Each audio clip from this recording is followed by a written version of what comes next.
ବା ଆମେ ଆଲୋଚନା କରୁଛନ୍ତି ମାତୃ ରଚନା ବଳି ଭାଗ 10। ଆଜି ପଢିବା ଜ୍ଞାନ 175। ପ୍ରଭୁ ଲେଖୁଛନ୍ତି, ଜଣେ ଭଲ ମଣିଷ ମୃତ୍ୟୁ ମୁଖରେ ପଡୁଛି ଅଥବା ବିଫଳ ହେଉଛି ଏବଂ ଜଣେ ଖରାପ ମଣିଷ ବଞ୍ଚି ରହୁଛି ଓ ବିଜୟ ଲାଭ କରୁଛି। ସେଥିଲାଗି କଣ ପରମେଶ୍ୱରଙ୍କୁ ମନ୍ଦ ବୋଲି କୁହାଯିବ? ଏପରି ସିଦ୍ଧାନ୍ତ ପଛରେ ଆଦୌ କୌଣସି ନ୍ୟାୟ ରହୁଥିବାର ମୁଁ ଦେଖୁନାହିଁ। ମୃତ୍ୟୁ ଓ ବିଫଳତା ପ୍ରକୃତରେ ଯେ ମନ୍ଦ, ସର୍ବପ୍ରଥମେ ସେହି କଥାଟି ବିଷୟରେ ମୋର ହୃଦବୋଧ ହୋଇପାରିବା ଉଚିତ। ବେଳେ ବେଳେ ମୁଁ ଭାବେ ଯେ ସେମାନେ ଯେତେବେଳେ ଆସନ୍ତି, ସେତେବେଳେ ସେହି ମୁହୂର୍ତ୍ତର ଆମର ପରମ କଲ୍ୟାଣ ରୂପେ ଆସିଥାନ୍ତି। ମାତ୍ର ଆମ ହୃଦୟ ତଥା ସ୍ନାୟୁଗୁଡ଼ିକର କ୍ଷେତ୍ରରେ ଆମେ ନିର୍ବୋଧ ହୋଇ ରହିଥାଉ ଏବଂ ଯୁକ୍ତି କରିବାରେ ଲାଗିଥାଉ ଯେ ଯେଉଁଗୁଡ଼ିକୁ ସେମାନେ ଭଲ ପାଉନାହାନ୍ତି ଅଥବା ଇଚ୍ଛା କରୁନାହାନ୍ତି, ସେଗୁଡ଼ିକ ଅବଶ୍ୟ କେବଳ ମନ୍ଦ ହିଁ ହୋଇଥିବେ। ଏଇଠି ଆମର ସମସ୍ତଙ୍କର ସେ ଯୋଉ କୋଶ୍ଚିନ୍‌ଟି ଥାଏ ଯେ ଭଲ ଲୋକମାନେ ଶୀଘ୍ର ମରିଯାଆନ୍ତି, ମୃତ୍ୟୁ ମୁଖରେ ପଡନ୍ତି, ଆଉ ମନ୍ଦ ଲୋକମାନେ ଅଧିକ ଦିନ ବଞ୍ଚନ୍ତି। ଆଜି ପର୍ଯ୍ୟନ୍ତ ଏଇ ପ୍ରଶ୍ନର ଉତ୍ତର ସମସ୍ତେ ଖୋଜନ୍ତି ଯେ ଭଲ ମଣିଷମାନେ କାହିଁକି ଶୀଘ୍ର ମରିଯାଆନ୍ତି ଏବଂ ଖରାପ ମଣିଷମାନେ କାହିଁକି ଅଧିକ ବର୍ଷ ବଞ୍ଚନ୍ତି। ଏଠି ଯୋଉ ଜ୍ଞାନଟି ପ୍ରଭୁ ଲେଖିଛନ୍ତି, ସେ ଆକ୍ଚୁଆଲି ଆମର ଆଖି ଖୋଲିଦେବା ପାଇଁ। ପ୍ରଭୁ କହୁଛନ୍ତି, ଜଣେ ଭଲ ମଣିଷ ମୃତ୍ୟୁ ମୁଖରେ ପଡୁଛି ଅଥବା ବିଫଳ ହେଉଛି ଏବଂ ଜଣେ ଖରାପ ମଣିଷ ବଞ୍ଚି ରହୁଛି ଓ ବିଜୟ ଲାଭ କରୁଛି। ସେଥିଲାଗି ପରମେଶ୍ୱରଙ୍କୁ କଣ ମନ୍ଦ କୁହାଯିବ? ଏପରି ସିଦ୍ଧାନ୍ତ ପଛରେ ଆଦୌ କୌଣସି ନ୍ୟାୟ ରହିଥିବାର ମୁଁ ଦେଖୁନାହିଁ। ମୃତ୍ୟୁ ଓ ବିଫଳତା ପ୍ରକୃତରେ ଏଇଠି ଆମର ଯୋଉ ଧାରଣା, ତାକୁ ନେଇକିରି ପ୍ରଭୁ କହୁଛନ୍ତି, ଆମର ଯୋଉ ଧାରଣା ରହିଛି ମୃତ୍ୟୁ ଉପରେ ଏବଂ ବିଫଳତା ଉପରେ ଏବଂ ଭଲ ଓ ଖରାପ ଏଇ ଯୋଉ ସଂଜ୍ଞା ରହିଛି, ଏଇ ସଂଜ୍ଞା ଉପରେ ହିଁ ପ୍ରଭୁ ପ୍ରଶ୍ନ ଉଠାଉଛନ୍ତି। ପ୍ରଭୁ କହୁଛନ୍ତି, ଏପରି ସିଦ୍ଧାନ୍ତ ପଛରେ କୌଣସି ନ୍ୟାୟ ନାହିଁ। କଣ ନା ମୃତ୍ୟୁ ଓ ବିଫଳତା ଯେ ପ୍ରକୃତରେ ମନ୍ଦ। ଆମେ କହୁଛୁ ଭଲ ଲୋକ କାହିଁକି ଶୀଘ୍ର ମୃତ୍ୟୁ ଲାଭ କଲେ, ନାଇଁ କି? ଏବଂ ଭଲ ଲୋକ କାହିଁକି କଷ୍ଟ ଅଧିକ ପାଆନ୍ତି। ଏଇ ଯୋଉ ପ୍ରକାର ଯୋଉ ଧାରଣା ରହିଥାଏ, ତେଣୁ ପ୍ରଭୁ ତାକୁ ଆଗ ପ୍ରଥମରୁ କାଟୁଛନ୍ତି। କହୁଛନ୍ତି ମୃତ୍ୟୁ ଓ ବିଫଳତା ପ୍ରକୃତରେ ଯେ ମନ୍ଦ, ଏଇ ଧାରଣା ଆଗ ଆମର ଉଦ୍ଭୁତ ହେଇଯାଉଛି ଯେ ଏଇଟା ମନ୍ଦ କି ନୁହେଁ। ତେଣୁ ତାପରେ କହୁଛନ୍ତି ପ୍ରଭୁ, ବେଳେ ବେଳେ ମୁଁ ଭାବେ ଯେ ସେମାନେ ଯେତେବେଳେ ଆସନ୍ତି, ସେତେବେଳେ ସେଇ ମୁହୂର୍ତ୍ତର ଆମର ପରମ କଲ୍ୟାଣ ରୂପେ ଆସିଥାନ୍ତି। ସେ ଯେତିକି ଯୋଉ ଆସିଥାନ୍ତି, ସେ ଆମର କଲ୍ୟାଣ ପାଇଁ ଆସିଥାନ୍ତି। ମାତ୍ର ଆମ ହୃଦୟ ତଥା ସ୍ନାୟୁଗୁଡ଼ିକର କ୍ଷେତ୍ରରେ ଆମେ ନିର୍ବୋଧ ହୋଇ ରହିଥାଉ ଏବଂ ଯୁକ୍ତି କରିବାରେ ଲାଗିଥାଉ ଯେ ଯେଉଁଗୁଡ଼ିକୁ ସେମାନେ ଭଲ ପାଉନାହାନ୍ତି ଅଥବା ଇଚ୍ଛା କରୁନାହାନ୍ତି, ସେଗୁଡ଼ିକ ଅବଶ୍ୟ କେବଳ ମନ୍ଦ ହିଁ ହୋଇଥିବେ। ଯିଏ ବି ଜନ୍ମଗ୍ରହଣ କରୁଛି, ସିଏ କୌଣସି ନା କୌଣସି ଏକ କାର୍ଯ୍ୟ କରିବା ପାଇଁ ତାକୁ ପଠାଯାଇଥାଏ ଏବଂ ଆମମାନଙ୍କର ଗୋଟେ ଭିନ୍ନ ଭିନ୍ନ ପ୍ରକାରର ଦୋଷ ରହିଛି। ଏ ସବୁ କଥା ଗୁଡ଼ିକୁ ପ୍ରଭୁ ଏଠି ଉଜାଗର କରୁଛନ୍ତି। ବେଳେ ବେଳେ ଆମେ ଆମ ହିସାବରେ ସଂଜ୍ଞା ହିସାବରେ ବି ଯାହାକୁ ଭଲ ମନ୍ଦ କହୁ, ସେଟା କଣ କେମିତି ହେଇଥାଏ ନା ଯଦି ମୋ ହିସାବରେ ହଉଛି ତାହେଲେ ମୁଁ ତାକୁ ଭଲ ବୋଲି କହେ, ଯଦି ମୋ ହିସାବରେ ହଉନାହିଁ ତାକୁ ମୁଁ ମନ୍ଦ ବୋଲି କହେ। ତେଣୁ ଏଇ ପ୍ରକାର ସଂଜ୍ଞାକୁ କ୍ଲିୟର କରୁଛନ୍ତି ପ୍ରଭୁ। ପ୍ରଭୁ କହୁଛନ୍ତି ଏଇ ପ୍ରକାର ସବୁ ଯାକ ଯୋଉ ଦୃଷ୍ଟିକୋଣ ରହିଛି, ଏଇ ଦୃଷ୍ଟିକୋଣ ଇଟସେଲ୍ଫ ବି ବଦଳିବା ଦରକାର। ମାଙ୍କୁ ପ୍ରଶ୍ନ କରାଯାଇଥିଲା ଯେ କିନ୍ତୁ ଏପରି ମନ୍ଦ ଭାଗ୍ୟମାନଙ୍କ ବିଷୟରେ କଣ କୁହାଯାଇ ପାରିବ, ଯେଉଁମାନେ କି ସର୍ବଦା ଯାହା କିଛି କରନ୍ତି ସେଥିରେ କେବଳ ବିଫଳ ହିଁ ହେଉଥାନ୍ତି। ମା କହିଲେ, ପ୍ରଥମତଃ ଏକ ଚୂଡ଼ାନ୍ତ ସତ୍ୟ ହିସାବରେ ତୁମକୁ ଜାଣିବାକୁ ପଡିବ ଯେ ଭାଗ୍ୟ, ତାହା ଭଲ ହେଉ କି ମନ୍ଦ ହେଉ ବୋଲି ଆଦୌ କୌଣସି ବସ୍ତୁ ହିଁ ନାହିଁ। ଆମେ ଯୋଉ କହୁଛୁ ମନ୍ଦ ଭାଗ୍ୟ, ସେମିତି କିଛି ବସ୍ତୁ ହିଁ ନାହିଁ। ଆମର ଏଇ ଧାରଣାଟି ଯାଏ ନାହିଁ, କାହିଁକି ନା ଆମର ଦୃଷ୍ଟିକୋଣ ସୀମିତ, ଆମର ଜ୍ଞାନ ସୀମିତ। ଦେଖନ୍ତୁ, ଗୋଟେ ଛୋଟ ପିଲା ସିଏ ଯେତେବେଳେ ଖେଳୁଛି, ତା ପାଇଁ ତା ଦୃଷ୍ଟିକୋଣରେ ଯୋଉଟା ବାସ୍ତବ, ଯୋଉଟା ସତ୍ୟ, ଯୋଉଟା ଅଧିକ ଗୁରୁତ୍ୱପୂର୍ଣ୍ଣ, ତାହା ଆମ ପାଇଁ ସେୟା ନୁହେଁ। ଆମ ପାଇଁ ସେୟା ନୁହେଁ। ଏବଂ ଆମେ ଯୋଉ ଧାରାରେ ଭାବୁ, ଆପଣ ଦେଖୁଥିବେ ଏବେ ଆଗରୁ ପିଲାମାନେ କୋଉଠି ଗୋଟେ ଗଲେ ବାହାରକୁ ଘରକୁ ସାଙ୍ଗେ ସାଙ୍ଗେ ଫେରି ଆସ, ବାଟରେ କୋଉଠି ଇଆଡେ ସିଆଡେ ଯିବାର ନାହିଁ, କିଛି ନଥାଏ। ଏବେ ଅଧିକାଂଶ ପିଲା ଦେଖିବେ ସ୍କୁଲ ଛୁଟି ହେଲା ଘରକୁ ଗଲେ, କିମ୍ବା ଟିଉସନ ଛୁଟି ହେଲା ଘରକୁ ଆସିଲେ, କିମ୍ବା କୌଣସି ଗୋଟେ କାମକୁ ଯାଇ ଆପଣ କହିଛନ୍ତି ଯାଇଛି, ଫେରିବାଟା ସିଏ ଯୋଉଟା ଲାଗିବା କଥା 2 ରୁ 2.5 ମିନିଟ କି 5 ମିନିଟ ଭିତରେ ସେ ଆସି ପହଞ୍ଚିବା କଥା, ସେ ଆସି ପହଞ୍ଚେ ନାହିଁ। ଏବଂ ବର୍ତ୍ତମାନ ପରିବେଶ ପରିସ୍ଥିତିରେ ଆମେ ଯେତିକି ବ୍ୟସ୍ତରେ ଥାଉ, ଆମେ ଭାବୁ କାଳେ କଣ ହେଇଗଲା କି କୁଆଡେ ଗଲା, କାହିଁକି ଏମିତି ଡେରି ହେଲା। ସେଇ ଯୋଉ ବ୍ୟସ୍ତତା ଆମ ଭିତରେ ଥାଏ, ସେ ତାର ଅର୍ଥ ଆପଣ ଯେତେ ବି କୁହନ୍ତୁ ସେ ପିଲା ବୁଝିପାରେ ନାହିଁ। ଆମେ ଭାବୁ କଣ ଏତିକି କଥାଟା ବୁଝିପାରୁନୁ, ଆମେ ରାଗି ଯାଉଛୁ। କିନ୍ତୁ ସେ ବୁଝିପାରେ ନାହିଁ ବୋଲି ଆମେ ବୁଝିପାରୁନ, ଆମେ ହଉଛୁ ପ୍ରକୃତରେ କମ ଜ୍ଞାନ ଆମର। ଆମେ ଜାଣିପାରୁନାହୁଁ ସେ ଯୋଉ ପିଲା ସେ ଯୋଉ ସ୍ଥିତିରେ ରହିଛି, ସେ ସ୍ଥିତିରେ ଆପଣ ଯେତେ ସୁନ୍ଦର ଭାବରେ ଦାୟିତ୍ୱ ଯୁକ୍ତ କଥା ଭାବରେ କୁହନ୍ତୁ, ଆପଣ ପୁରା କହିବେ ଦେଖେ ଅମକ ଜାଗାରେ ହେଇଗଲା, ଡେରି ହେଇଗଲା, ଜଣା ପଡିଲା ନାହିଁ, ସେ ବାପା ମା ଭାବିଲେ ଯେ ସେ ପିଲାଟା ହଁ ଯାଇଛି ଆସିବ ତ, ଦେଖିଲା ବେଳକୁ ଏମିତି ହେଇଯାଇଛି। ଆପଣ ବହୁତ ସୁନ୍ଦର ଭାବରେ ଯେତେ ଏକ୍ଜାମ୍ପଲ ଦେଇ, ଯେତେ ନ୍ୟୁଜ ଦେଖେଇ, ସବୁ ଘଟଣା କହି ବୁଝେଇଲା ପରେ ମଧ୍ୟ ପିଲା ଯେତେବେଳେ ଯାଉଥିବ ସେ ତାର ହଲି ଦୋହଲି ସାଙ୍ଗମାନଙ୍କ ସହିତ କଥାବାର୍ତ୍ତା ହେଇ ତାର ଅନ୍ୟ କଣ ଗୋଟେ କାମ ଦାମ କରି ଟିକେ ଠିଆ ହେଇ ଯାଇକି ପହଞ୍ଚିବ। ଯୋଉଟା କି ଆପଣ 5 ମିନିଟରେ ପହଞ୍ଚିବା କଥା ସେ ଆସି 15-20 ମିନିଟ ପରେ ପହଞ୍ଚିବ। ସେଇ ସମୟରେ ଆମେ ବ୍ୟସ୍ତ ହେଇଯାଉ, ବାଟରେ କଣ ହେଇଗଲା କି। ଯେତେ ଯାହା ହେଲେ ମଧ୍ୟ ସିଏ ଯୋଉ ସ୍ତରରେ ବୁଝୁଛି, ଆମେ ସେଇ ସ୍ତରର କୁ ବୁଝି ପାରୁନାହାନ୍ତି ବା ଜାଣି ପାରୁନାହାନ୍ତି। ତେବେ ଏଇଥିରେ ପ୍ରୋବ୍ଲେମଟା କୋଉଠି? ପ୍ରୋବ୍ଲେମଟା ହଉଛି ଆମର ବୁଝିବାର ସାମର୍ଥ୍ୟ ନାହିଁ। ଆମେ ଭାବୁଛୁ ତାର ବୁଝିବାର ସାମର୍ଥ୍ୟ ନାହିଁ। ଆରେ ସିଏ ଯୋଉଠି ରହିଛି ତାକୁ ମୁଁ ବୁଝି ପାରୁନାହିଁ। ଇଏ ଯେମିତି ଗୋଟେ କଥା ଯୋଉଟା କି ଆମର ବୁଝିବାର ସାମର୍ଥ୍ୟ ବା ବୁଝିବାର ଦୃଷ୍ଟିକୋଣ ନେଇକି ମୁଁ କହୁଛି, ସେଇଭଳି ଯୋଉ ଭାଗ୍ୟ ନେଇକି ଯୋଉ ଦୃଷ୍ଟିକୋଣ କହନ୍ତି, ଦେଖନ୍ତୁ ତାହା ମଧ୍ୟ ଏକ ସେଇଭଳିଆ। ଆଉ ମୁଁ ଯୋଉ ପ୍ରକାରର ସ୍ଥିତିରେ ରହିଛି, ତାକୁ ଅଗ୍ରଗତି ସେଇ ତାଠାରୁ ଉପରକୁ ଉଠିବା ପାଇଁ ମୋ ପାଇଁ ଯାହା ଦରକାର ତାହା କରାଯାଇଥାଏ। ଏବଂ ଆପଣ ଜାଣନ୍ତରେ ହଉ ଅଜାଣନ୍ତରେ ହଉ ବା ଉତ୍ସାହୀ ହେଇକିରି, କ୍ୟୁରିଓସିଟି ଜାଣିବାକୁ ଆଗ୍ରହୀ ହେଇକିରି ଆପଣ ଯଦି, କିମ୍ବା କାହାକୁ ଥଟ୍ଟା କରି ସମାଲୋଚନା କରି ଆପଣ ଯଦି ଭାବିଦେଲେ ଯେ ଏଇଟା ଏମିତି ହେଇଛି, କେମିତି ଏମିତି ତ ହବା କଥା ନୁହଁ, ସେମିତି ହବା କଥା, ଏମିତି ନ ହେଇକି ସେମିତି ହେଇଥିଲେ କଣ ହେଇଥାନ୍ତା, ଇତ୍ୟାଦି ଇତ୍ୟାଦି ଆପଣ ଯାହା ବି ଭାବୁଛନ୍ତି, ସିଏ ଯୋଉ ପଦବୀରେ ରହିଛନ୍ତି, ଆମେ ଯେତେବେଳେ କାହାକୁ ଗୋଟେ ଥଟ୍ଟା କରୁଛୁ ବା କାହାକୁ ଗୋଟେ ଭୁଲ ବୋଲି କହିବାକୁ ଯାଉଛୁ, ସେ ଯୋଉ ସ୍ଥିତିରେ ଅଛନ୍ତି, ଏଇ ସ୍ଥିତିରେ ରହିକି ଏମିତି କରିବାଟା କଣ ଠିକ ହେଲା?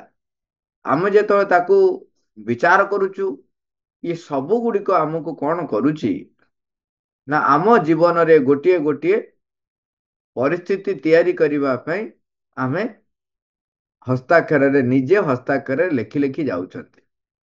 ଆପଣ ଯଦି ଭାବିଲେ, ମୁଁ ଯୋଉଟା ବୁଝିପାରିଲା ଭଳିଆ କଥାଟା କହୁଛି, ଯେ ଏ କାଦୁଅରେ ଖେଳିଲେ ଟିକେ ହଅନ୍ତାନି, ମାନେ ମୁଁ ବୁଝିଲା ଭଳିଆ ଗୋଟେ ଏକ୍ଜାମ୍ପଲ ଟେ ଦଉଛି। ଆଉ ସତରେ କାଦୁଅରେ ଖେଳିଲେ କଣ ହୁଏ, ଇତ୍ୟାଦି ଇତ୍ୟାଦି, ତାକୁ ନେଇକି ଆମେ ଟିକେ ଡିପ୍ ଥଟ୍ କଲେ ତାପରେ କଣ ହବ, ଆପଣଙ୍କ ଲାଇଫରେ ଗୋଟେ ସିଚୁଏସନ ଆସିବ ଯୋଉଥିରେ ଆପଣ କାଦୁଅରେ ଟିକେ ଘାଣ୍ଟି ଚକଟି ହେବେ। ଆପଣ ଯୋଉ ଦୃଷ୍ଟିକୋଣ ନେଇକିରି ତାକୁ ବିଚାର କରିଥିବେ, ସେଇ ଦୃଷ୍ଟିକୋଣରେ ପ୍ରକୃତରେ ତାହା ଘଟେ କି ନ ଘଟେ, ସେଇଆ ଆଉଟକମ୍ ଆସେ କି ନ ଆସେ, ତାହା ଜାଣିବା ପାଇଁ ବା ତାହା ମୋତେ ଜଣେଇବା ପାଇଁ ସେଇ ପ୍ରକାର ଘଟଣା ମୋ ଜୀବନରେ ଘଟୁ ବୋଲି ମୁଁ ନିଜେ ଲେଖିଦେଲି। ଏବଂ ଭଗବାନ ହଉଛନ୍ତି ଦୟାମୟ, ସେଥିପାଇଁ କୁହାଯାଏ ଭାବଗ୍ରାହୀ। ଦୟା କରିବା ତାଙ୍କର ରୋଗ, ଭାବକୁ ସେ ଗ୍ରହଣ କରନ୍ତି ବୋଲି ସେ ଭାବଗ୍ରାହୀ। ତାମାନେ ମୋର ସବୁ ଯାକ ଭାବକୁ ସେ ଗ୍ରହଣ କରି ଦୟା ପୂର୍ବକ ମତେ ସେ ପରିସ୍ଥିତି ଟା ଦିଅନ୍ତି। ଏପରିକି ଏଠି ଆପଣ ଗୋଟେ ଡିପଲି ଯଦି କୌଣସି ଗୋଟେ କଥାକୁ ଦେଖିକି ଥଟ୍ ବା ନେଇ ଯାଉଛନ୍ତି ଭିତରକୁ, ତେବେ ସେ ପ୍ରକାର ଘଟଣା ଆପଣ ଜୀବନରେ ଘଟିବ। ସେଇଥିପାଇଁ ଚିନ୍ତା ଶୂନ୍ୟ କଥା ନୀରବ ମନ କଥା ମା ବାରମ୍ବାର କହିଛନ୍ତି। ଏଇଠି ବୁଝନ୍ତୁ, ଆପଣ କୌଣସି ଆକ୍ସିଡେଣ୍ଟ ଦେଖିଦେଲେ, ତାକୁ ନେଇକି ଯୋଉ କଳ୍ପନା ଜଳ୍ପନା ଆପଣଙ୍କ ଭିତରେ ଆସୁଛି,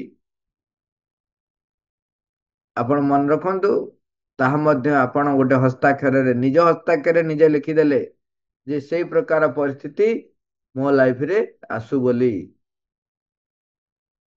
ସେଇ ଆକ୍ସିଡେଣ୍ଟ ହବ ବୋଲି କଥା ପଡିନି, ସେଇ ଯୋଉ ଅନୁଭବ କଥା ନେଇକି ଆପଣ ବିଚାର କରିଛନ୍ତି, ଆପଣ କାହାକୁ ଗୋଟେ ଜଜ୍ କରିଛନ୍ତି, କାହାକୁ ଗୋଟେ ସମାଲୋଚନା କରିଛନ୍ତି, କିମ୍ବା ତା ବିଷୟରେ ଅଧିକରୁ ଅଧିକ ଚିନ୍ତା କରିଛନ୍ତି, ତେବେ ସେଇ ଘଟଣା ଘଟିବା ପାଇଁ ଆପଣ ନିଜେ ଲେଖିଦେଲେ, ତେଣୁ ଆପଣଙ୍କ ଜୀବନରେ ସେ ଘଟଣା ଘଟିବ।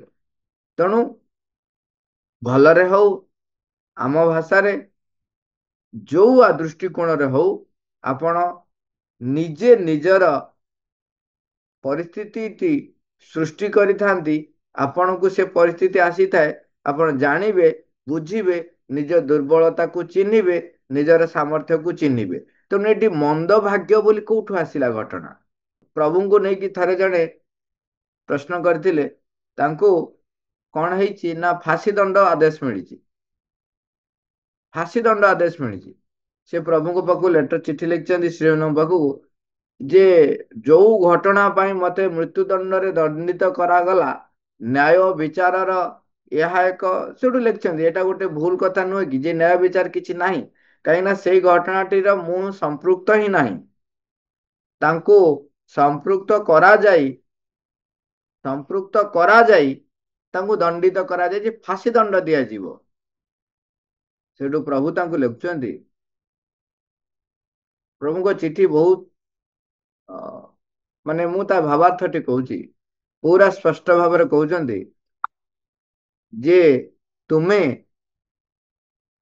ତୁମେ ଥରେ ମାଗିଥିଲ ମୃତ୍ୟୁଦଣ୍ଡରେ ବେଳେ ସେଇ ଯୋଉ ଲୋକଟିର କୋଉ ପ୍ରକାର ସ୍ଥିତି ଥାଏ ତାହା ବୁଝିବା ପାଇଁ।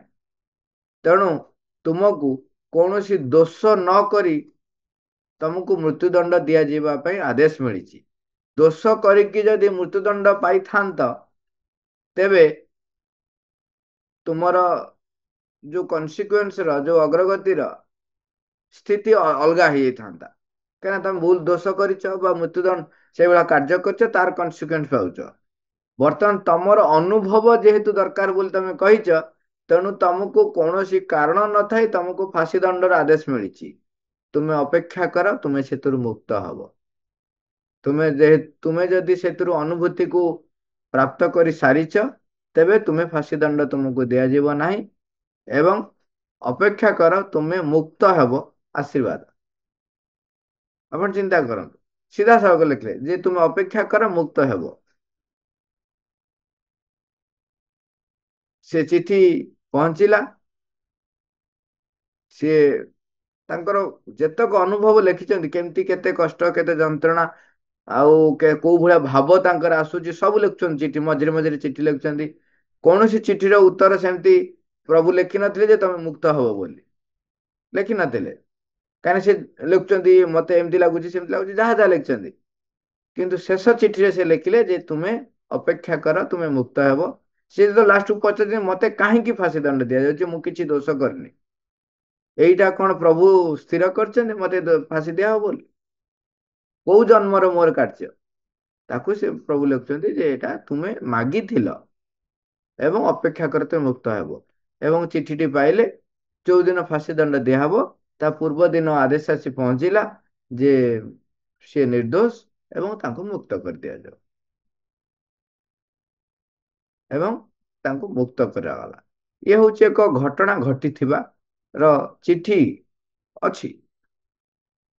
ତେଣୁ ଏଇଟା ସେଇଥିପାଇଁ ବାରମ୍ବାର ବାରମ୍ବାର ଯେତେବେଳେ ଜୀବନର ଅଗ୍ରଗତି କଥା ଉଠୁଛି, ମାନସିକ ବିକାଶ କଥା ଉଠୁଛି, ଏଇଟା ଆଗ ବୁଝିବା ଦରକାର। ବୁଝିବା ପାଇଁ ବି ମାନସିକ ବିକାଶ ଦରକାର।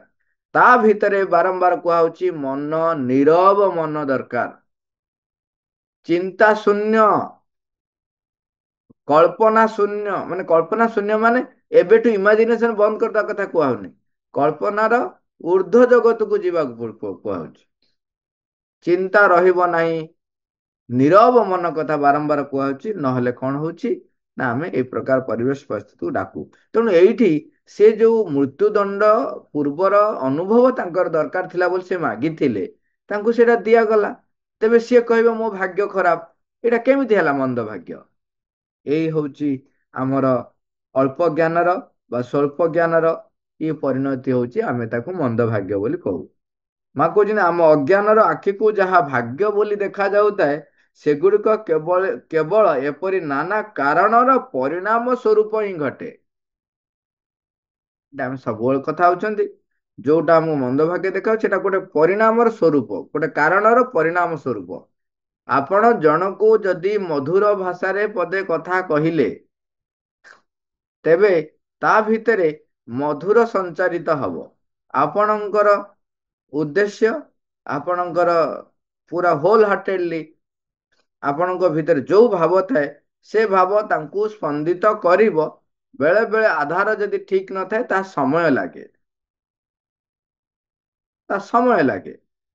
କିନ୍ତୁ ଆପଣ ଚିନ୍ତା କରନ୍ତୁ, ଆପଣ ଯଦି ଜଣକୁ ଗୋଟେ ଚଟକଣିଟିଏ ମାରିଲେ, ତେବେ ତାର ପରିଣାମ ସ୍ୱରୂପ ସିଏ ଏକ ପ୍ରତିକ୍ରିୟା ଦେଖେଇବ। ଆପଣଙ୍କ ସାଙ୍ଗ ଯଦି ହେଇଥିବ, ତେବେ ଦି ଚଟକଣି ବସି ସାରିଥିବ ଆପଣଙ୍କ ଉପରେ। ଆପଣଙ୍କ ଠାରୁ ବଡ ଯଦି ହେଇଥିବେ, ସମ୍ଭାବନା ନାହିଁ ଆପଣ ଚଟକଣି ମାରିବାର। ଆପଣଙ୍କର ସାନ ଯଦି ହେଇଛି, ତେବେ ସିଏ ତାର ରାଗିବା ହଉ ବା କାନ୍ଦିବା ହଉ ବା ଅଭିମାନ କରିବା ହଉ, ସିଏ ନିଶ୍ଚୟ ପରିପ୍ରକାଶ କରିବ। ବେଳେ ବେଳେ ଆମେ ଦେଖିପାରୁନା ତାକୁ। ତେଣୁ ପରିଣାମର ଗୋଟେ କାରଣର ପରିଣାମ ସ୍ୱରୂପ ଘଟଣା ଘଟେ ଅନେକ ସମୟରେ। ମା କହୁଛନ୍ତି ଯାହା ବିଷୟରେ କି ଆମେ ଆଦୌ କିଛି ହେଲେ ଜାଣୁନାହୁଁ, ଏମିତି ବି ଘଟଣା ଘଟୁଛି। ଏହା ଏକ ସୁନିଶ୍ଚିତ କଥା ଯେ ଯେଉଁ ମନୁଷ୍ୟର ନାନା ବାସନା ରହିଥାଏ, ତାହାର ସେଇ ବାସନା ଗୁଡିକ ଯେତେବେଳେ ତୃପ୍ତ ହୋଇପାରନ୍ତି ନାହିଁ, ସେତେବେଳେ ସେଥିରୁ ଏହି ସଂକେତଟି ମିଳୁଥାଏ ଯେ ଦିବ୍ୟ ପରମ କରୁଣା ପ୍ରକୃତରେ ତାର ପାଖେ ପାଖେ ରହିଛନ୍ତି। ଏଠି ଆଉ ଗୋଟେ କଥା ଆମ ପାଖରେ ପହଞ୍ଚଉଛନ୍ତି ଯେ ଆମର ମନୁଷ୍ୟର ଯୋଉ ବାସନା ରହିଛି, ଯଦି ବାସନା ଗୁଡିକ ତୃପ୍ତ ହେଲା ନାହିଁ, ତେବେ ଜାଣି ରଖ ଯେ ପରମ କରୁଣା ତୁମ ପାଖେ ପାଖେ ଅଛନ୍ତି। ଏଇ କଥା କିଏ ବୁଝିପାରିବ? ଆମେ ଠିକ ଓଲଟାଟା କହୁଛୁ, ହେ ପ୍ରଭୁ ତମେ ଯଦି ସତରେ ଅଛ, ତେବେ ମୋର ଏଇଟା କରିଦିଅ। ହୁଁ? ଯଦି ତମେ ଏଇଟା ମୋର କରିଦଉନ, ତେବେ ତମେ ନାହଁ। ଇଏ ମା କହୁଛନ୍ତି ଠିକ ଅପୋଜିଟ। ତୁମର ବାସନା ଗୁଡିକ ଯେତେବେଳେ ତୃପ୍ତ ହୋଇପାରନ୍ତି ନାହିଁ, ଏହା ସଂକେତ ଦେଉଥାଏ ଯେ ପରମ କରୁଣା ତା ପ୍ରକୃତରେ ତାର ପାଖେ ପାଖେ ରହିଛନ୍ତି।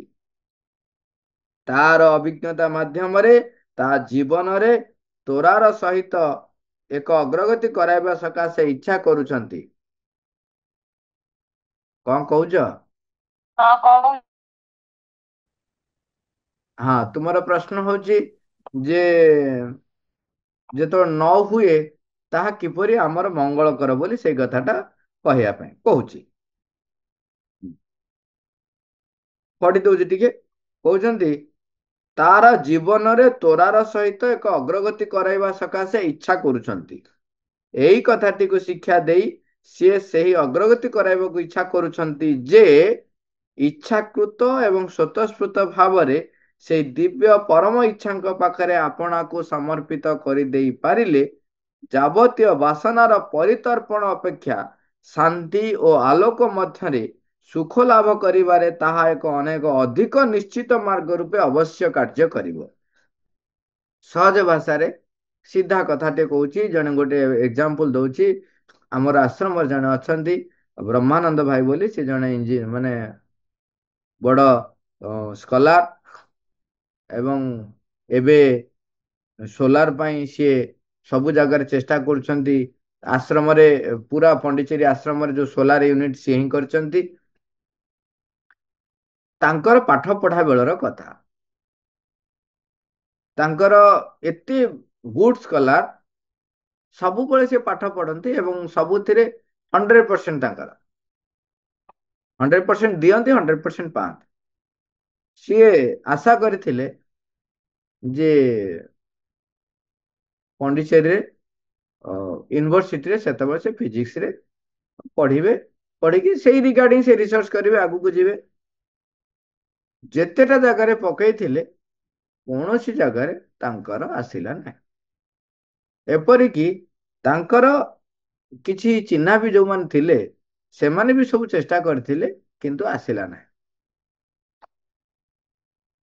ସିଏ ବ୍ୟସ୍ତ ହେଇ ପଡିଲେ। ମାଙ୍କ ପାଖକୁ ସବୁବେଳେ ଚିଠି ଲେଖା ହଉଥାଏ, ଆଶୀର୍ବାଦ ବି ତାଙ୍କ ପାଖରେ ଦିଆ ଆସୁଥାଏ, ବ୍ଲେସିଂସ୍। ଶେଷକୁ କହିଲେ ଠିକ ଅଛି, ଆସିକି ଆଡମିସନ କଲେ ଓଡିଶାରେ। ହେଲାନି ସେଠି, ଆଉ କରିବେ କଣ?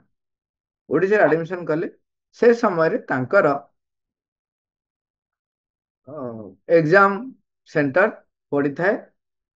ଆଡମିସନ ଭୁବନେଶ୍ୱର, ଏକ୍ଜାମ ସେଣ୍ଟର ପଡିଛି ଏଇଠି ବୋସ୍ ଆମର କଟକରେ। ସେ ଆସିଲେ, ମାତୃଭବନରେ ରହିଲେ ଏବଂ ଏକ୍ଜାମ ଦେବା ପାଇଁ ସାଇକେଲ ନେଇକି ଯାଆନ୍ତି। ସବୁଦିନ ଯାଆନ୍ତି, ଆସନ୍ତି, କହନ୍ତି ଓ ମୋ ପରୀକ୍ଷା ବହୁତ ବଢିଆ ହେଇଛି। ପୁରା 99 ରୁ 100, 99 100 ରହିବ। ଧୀରେ ଧୀରେ ବର୍ଷଟେ ଗଲାଣି, ତେଣୁ ପାଠ ଭିତରେ ଧୀରେ ଧୀରେ ପାଠଟା ଏଠି ତ ପଢିଛନ୍ତି, ତେଣୁ ସେଥିରେ ସେ ଲାଗି ରହିଲେ, ପାଠ ପଢିଲେ। ଗୋଟେ ପରୀକ୍ଷା ଗଲା, ଦିଟା ପରୀକ୍ଷା ଗଲା। ଶେଷ ପରୀକ୍ଷାରେ ଯୋଉଦିନ ସବୁଦିନ ସେ ଆସି ଭାରି ଖୁସିରେ କହୁଥାନ୍ତି ଯେ ପରୀକ୍ଷା ବହୁତ ବଢିଆ ହେଇଛି, ଆଉ ମୁଁ ଏଇଥିରେ ବର୍ତ୍ତମାନ କ୍ୟାରିୟର କରିବି। ଆଉ ସିଏ ପରୀକ୍ଷା ଦେବାକୁ ଯାଉଛନ୍ତି, ଛତ୍ର ବଜାରରେ ଷଣ୍ଢ ଲଢେଇ ହଉଛି। ପଶି ଯାଇଛନ୍ତି, ଆଉ ବାହାରି ପାରୁନାହାନ୍ତି। ଛତ୍ର ବଜାରରେ ଆମର କଟକ ଲୋକ ଏତେ ସୁନ୍ଦର ଭାବରେ ସଚେତନ, ଯାହାକୁ ଯୋଉଠି ଭିଡ ନହବାର ଥିବ, ଦରକାର ଥିବ, ସେ ସେଇଠି ଭିଡ ତିଆରି କରିଦେବେ। ଆପଣ ଦେଖିବେ, ଆମେ ଲୋକମାନେ, ହଁ, ଆମ ଲୋକମାନେ ଏତେ ସୁନ୍ଦର ଭାବରେ ସେ ଭିଡକୁ କ୍ରିଏଟ କରନ୍ତି। ସେ କଣ କରନ୍ତି, ଆମର ଲେଫ୍ଟ ସାଇଡରେ ଲୋକ ଯାଉଥିବେ ନା, ରାଇଟ ସାଇଡକୁ ଫାଙ୍କା ଛାଡିବେନି। ଇଏ ଲୋକ ଆସିବ, ତା ଡାହାଣ ପଟେ ରହିଯିବ। ସେ ଲୋକ ଆସିବ, ତା ଡାହାଣ ପଟେ ରହିବ। ସେ ଲୋକ ଆସିବ, ତା ଡାହାଣ ପଟେ ରହିବ। ପଛରୁ ଲୋକ ଆସି ତା ଡାହାଣ ହେଇକି ଏପଟେ ରାସ୍ତା ଜାମ୍। ସେପଟେ ଡାହାଣ ପଟ ଲୋକ ବାଁ ପଟକୁ ଜାମ୍ କରିଥିବେ। ଜଣେ ଟିକେ ଆଗ ଚକ ଗଡେଇଲା ବେଳକୁ ଆଉ ଜଣେ ଆଉ ତା ଚକ ଏପଟକୁ ଠେଲୁଥିବ। ଇଏ ଏମିତି ହେଇ ହେଇ ହେଇ ହେଇ ଯୋଉଟା 2 ମିନିଟ ରୁ 3 ମିନିଟ ଭିତରେ ହବା କଥା ଫାଙ୍କା, ସିଏ ଆପଣଙ୍କୁ 20 ମିନିଟ ରୁ 30 ମିନିଟ ଫାଙ୍କା ହବ ଲାଗିବାକୁ ପଡିବ। ଶୀଘ୍ର ଯିବା ଚକରରେ ଲୋକମାନେ ଏମିତି ପରିବେଶ ସୃଷ୍ଟି କରିଛନ୍ତି, କେତେ ଅସଚେତନ। ଦେଖନ୍ତୁ, ମତେ ଏଇଟା କହିବାକୁ ଖରାପ ଲାଗୁଛି, ଏଇଟା ଗୋଟେ ପ୍ଲାଟଫର୍ମ ଯୋଉଟା କି ସମସ୍ତେ ଶୁଣିବେ, କିନ୍ତୁ ମଣିଷ ମାନେ ଏତେ ଅସଚେତନ ଯେ ସେମାନେ, ସେଇଥିପାଇଁ ତାଙ୍କୁ କଡା କଠୋର ନିୟମ ଦରକାର ପଡେ। ଆରେ ତା ପଛକୁ ପଛ ତମେ ରହିଗଲେ, ଡାହାଣ ପଟା ଫାଙ୍କା ରଖିଲେ ସେମାନେ ଆରାମସେ ପଳେଇ ଆସିବେ, ତମେ ଆରାମସେ ଯିବ। ନାଇଁ ନାଇଁ ନାଇଁ ନାଇଁ, ମୁଁ ଆଗ ଯିବି, ମୁଁ ଆଗ ଯିବି, ମୁଁ ଆଗ ଯିବି, ସବୁ ତା ପଛୁ। ଏଇଭଳି ହେଇକିରି ସେଠି ସେ ପଶି ଯାଇଛନ୍ତି। ଥରେ ପଶିଗଲେ ଆଉ ଫାଙ୍କା ଛାଡିବେନି, ଆଉ ବ୍ୟାକ୍ ନାହିଁ। ଏବେ ତ ଏଇ ଯାଇଥିଲୁ ଆମେ ଥରେ, ପୋଲ ତଳେ ସମସ୍ତେ ଆଶ୍ରୟ ନେଇଛନ୍ତି ଯେ ଗାଡି ଯିବା ଆସିବା କରିବାକୁ କାହାକୁ ଛାଡୁନାହାନ୍ତି, କାହାକୁ ଛାଡୁନାହାନ୍ତି ଯିବା ଆସିବା କରିବା ପାଇଁ। ମାନେ ତମେ ତମର ବୁଲିକି ଆସୁନ, ତା ଅର୍ଥ ହଉଛି ଆମେ ଆମର ଯାହା କରୁଛୁ କରୁଛୁ। ତେଣୁ ଏ ପ୍ରକାର ଏ ଯୋଉ ଅଜ୍ଞାନତା, ଅସଚେତନତା ଭିତରେ ଯୋଉ ମଣିଷ ବଞ୍ଚିଛି, ତେଣୁ ସେ କିଛି ବୁଝିପାରିବ ନାହିଁ। ତାର ମାନସିକ ବିକାଶ ହିଁ ହେଇନି, ତାକୁ ଆପଣ କଣ ବୁଝେଇବେ? ଛାଡି ଦିଅନ୍ତୁ। ସେଠି କଣ ହେଇଛି, ତାଙ୍କର ଯାଇକି ପରୀକ୍ଷା ହଲରେ ପହଞ୍ଚିଲା ବେଳକୁ 40 45 ମିନିଟ ଲେଟ୍ ହେଇଗଲାଣି। ପ୍ରଥମେ ତ ତାଙ୍କୁ ଆଲାଉ କଲେନି। ତାପରେ ସେ ଯେତେବେଳେ କହିଲେ ଏତେ କଥା କରି ବିକଳ କାନ୍ଦ କୁଟ ହେଇଗଲେଣି, ସେଠୁ ତାଙ୍କୁ ଆଲାଉ କରାହେଲା। ପରୀକ୍ଷା ଆଉ ଭଲ ହେଲା ନାହିଁ। କାହିଁକି ନା ତାଙ୍କର ଗୋଟେ ମାହୋଲ ଟା ଆପଣ ବୁଝିପାରୁଥିବେ କୋଉ ପ୍ରକାର ସିଚୁଏସନ ହେଇଥିବ। ତେଣୁ ପରୀକ୍ଷା ଆଉ ଭଲ ହେଲା ନାହିଁ। ଆସିକି ପୁରା ମନ ଦୁଃଖ। ଆଉ ଗଲା ଇଏ, ଦେଖନ୍ତୁ, ଯିଏ ସବୁ ଅଧିକ ସବୁଥିରେ ରଖିଛି ବା ଚିନ୍ତା କରିଛି ଏଇ ପରୀକ୍ଷାଟା ଏତେ ଖରାପ ହେଇଛି, ବହୁତ କଷ୍ଟ ତାଙ୍କୁ ଲାଗିଛି।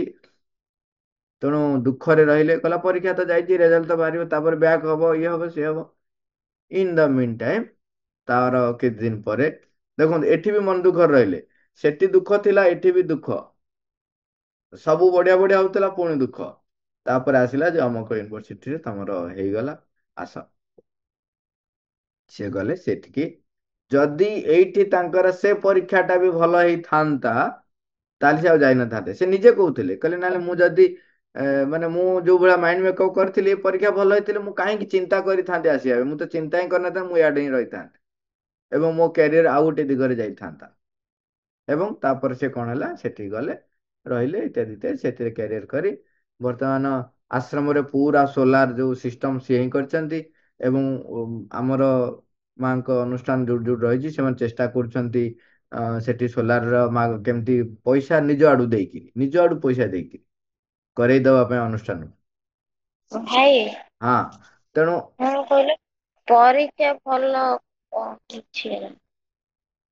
ଆରେ ତାଙ୍କର ପରୀକ୍ଷା ଟା ଖରାପ ହେଲା। ଖରାପ ହଁ ହେଲା ବୋଲି ସେ ଯୋଉ ପୂର୍ବ ସେଠି ଯୋଉ ପକେଇଥିଲେ ତାର ଇନ ଦ ମିନ ଟାଇମ ସେଠୁ ଆସିଲା ଯେ ନାଇଁ ସେଠି ତମେ ଯାଇ ଆଡମିସନ କରିବ ବୋଲି ତାଙ୍କୁ ଡକା ହେଲା। ଯଦି ଏଇଠି ପରୀକ୍ଷା ଖରାପ ହେଇନଥାନ୍ତା ତେବେ ସେ ଯାଇନଥାନ୍ତେ, କାହିଁକିନା ତାଙ୍କ ମାଇଣ୍ଡ ମେକଅପ୍ କରିସାରିଥିଲେ ସେ ଏଇଥିରେ ବର୍ତ୍ତମାନ କ୍ୟାରିୟର କରିବେ ବୋଲି। ପରୀକ୍ଷା ଖରାପ ହବାଟା ତାଙ୍କ ପାଇଁ ଗୋଟେ ବିରାଟ କୃପା। ଖରାପ ନ ହେଇଥିଲେ ତାଙ୍କ ମାଇଣ୍ଡ ସେଟ ଚେଞ୍ଜ ହେଇନଥାନ୍ତା, ସେ ଆଉ ଯାଇନଥାନ୍ତେ। ଏଇଟା ଗୋଟେ ଘଟଣା ଯୋଉଟା ଘଟିଛି ବୋଲି ମୁଁ ଡାଇରେକ୍ଟଲି କହିଲି। ଆମ ଜୀବନରେ ଅନେକ ଘଟଣା ଘଟେ। ସେଦିନ ଆମେ ଯେମିତି କଥା ହଉଥିଲେ ଭଅଁର ଆଉ ଜାମୁକୋଳି। ପିଲାଟିଏ ଜାମୁକୋଳି ବୋଲି ଭାବି ଭଅଁରକୁ ଯେତେବେଳେ ଧରିବାକୁ ଯାଉଛି ସେତେବେଳେ ମା କଣ କରୁଛି, ତାକୁ ଜବରଦସ୍ତ ଟାଣି ଆଣୁଛି, ଭଅଁରଟାକୁ ଫୋପାଡ଼ି ଦଉଛି। ପିଲା ଭାବୁଛି ମୁଁ ଜାମୁକୋଳି ଖାଉଥିଲି, ମୋ ଜାମୁକୋଳି ଫୋପାଡ଼ି ଦେଲେ।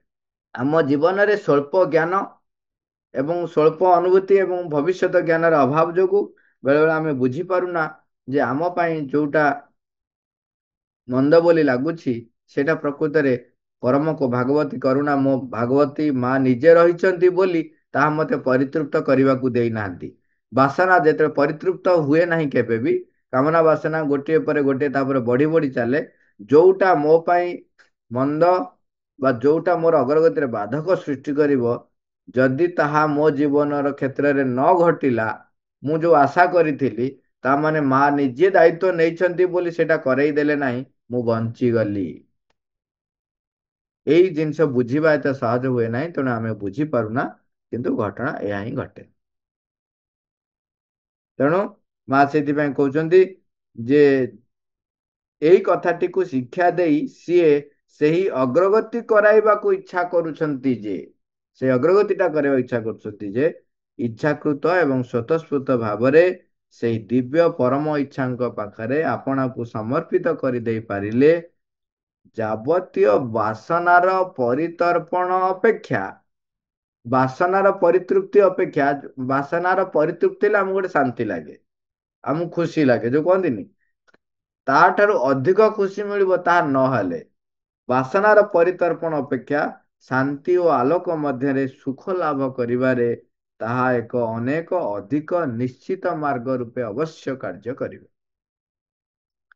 ଆମର ବୁଝିବାର ଅଭାବ ଥାଏ, ଆମେ ବୁଝିପାରୁନଥାଉ, କିନ୍ତୁ ସେଥିପାଇଁ ଗୋଟିଏ ଆମ ପାଖରେ ଗୋଟିଏ ଅପସନ ଆମେ ଜାଣିପାରିବା, ଆମେ ଗୋଟେ କାମ କରିପାରିବା ଯେ ତାକୁ ଡାଏରୀରେ ଲେଖିକି ରଖିବା। ତାପରେ ଦେଖିବେ କିଛି ଦିନ ପରେ ହଉ ବା କିଛି ମାସ ପରେ ହଉ ବା କିଛି ବର୍ଷ ପରେ ହଉ, ଆମର ଆସ୍ପୃହାର ତୀବ୍ରତା ଅନୁସାରେ ମତେ ଜଣା ପଡିଯିବ ଯେ ପ୍ରକୃତରେ ସେ ଘଟଣା କଣ ପାଇଁ ଘଟିଥିଲା ଏବଂ କେମିତି ମୋ ଭଲ ପାଇଁ ଘଟିଥିଲା। ହଁ ଭାଇ, ହଁ ଏଇଟା ତ କେତେଟା କଥା, ହଁ ଆମେ ମାନେ ସେ ସାଙ୍ଗେ ସାଙ୍ଗେ ଜାଣିପାରିବାନି ହେଲା, ପରେ ସେଇଟା ଆମେ ଜାଣିପାରନ୍ତି ମାନେ ତାକୁ ରିଲେଟ କରିକି କି ଏଇଟା ହଁ ଏଇଥିପାଇଁ ହେଲା, ମାନେ ଯାହା ବି ହେଲା ଆମ ଭଲ ପାଇଁ। ମାନେ ସବୁ ସବୁ କ୍ଷେତ୍ରରେ ବି ଏଇଟା ମାନେ ଯୋଉଟା ସବୁ ଆମେ କ୍ଷେତ୍ର ନ ଜାଣିପାରିବା ପରେ ବି ମାନେ ସେଟାରେ ବି ମାନେ ସବୁ ଏମିତି ଥିବ। ସବୁ କ୍ଷେତ୍ରରେ ସେୟା ହୁଏ, ସବୁ କ୍ଷେତ୍ରରେ ସେୟା ହୁଏ। ଆମେ ବୁଝିପାରିନାହୁଁ, ସେଇଟା ହଉଛି ଆମର ଭୁଲ, ମାନେ ଅସାମର୍ଥ୍ୟତା। କିନ୍ତୁ ସବୁ କ୍ଷେତ୍ରରେ ହିଁ ଆମର ଆବଶ୍ୟକତା ପାଇଁ ଘଟିଥାଏ। ମା, ଥ୍ୟାଙ୍କ ୟୁ ଅଲ୍।